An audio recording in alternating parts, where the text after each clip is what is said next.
యావన్ మందికి నమస్కారం. ఈ సృష్టి మొత్తము పంచభూతాలతో కూడి ఉన్నది. భూమి, ఆకాశము, నీరు, అగ్ని, వాయువు ఈ పంచభూతాలతో కూడి ఉన్నది. 4 వేదాలు కూడా ఈ పంచభూతాల గురించే కీర్తిస్తున్నాయి. ఎక్కువగా అగ్ని గురించి ఎక్కువగా చెబుతారు. కారణం ఏమిటంటే ఈ సృష్టిలో కొన్ని వేల మంది సూర్యులు ఉన్నారు. నీరు, వాయువు అనేది చాలా చోట తక్కువగా ఉన్నది. మనం ఆరాధించే దేవతలు కూడా ఈ సృష్టిలోనే ఈ పంచభూతాలతోనే కూడి ఉన్నాయి. ఉదాహరణకి పంచభూతాల లింగాలు: 1 పృథ్వీలింగము, కంచి ఏకాంబరేశ్వరుడు. 2 ఆకాశలింగము, చిదంబరం నటరాజన స్వామి. 3 అగ్నిలింగము, అరుణాచలము అగ్నిలింగము. వాయులింగము, శ్రీకాళహస్తి వాయులింగము. జలలింగము, జంబుకేశ్వరుడు జంబుకేశ్వరము.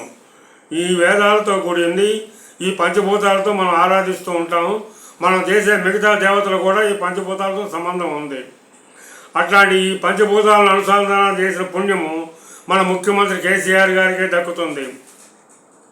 నదులపై ఎత్తిపోతల పథకాలు పెట్టి కొన్ని లక్షల ఎకరాలకు నీరు పాలించి, నీరు, గాలి, వాయువు ఉండగా అగ్ని తోడు చేసి, అగ్ని పడే సూర్యుడిని తోడు చేసి పంటలు పండించేందుకు అవకాశం దోహదం చేసిన కేసీఆర్ గారు పుణ్యాత్ముడు. కొన్ని లక్షల మందికి సాగునీరు కూడా అందించారు.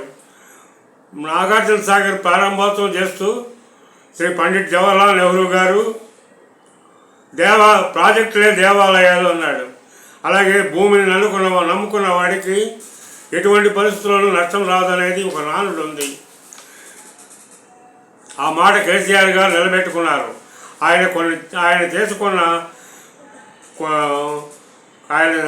చేసుకున్న పుణ్యం దేవాలయాలు కట్టించిన దానికంటే ఎక్కువగా ఉన్నది. ఆయన పరిపాలనకు తిరుగులేదు. మళ్ళీ వచ్చే తరం కూడా ఆయనే ముఖ్యమంత్రి.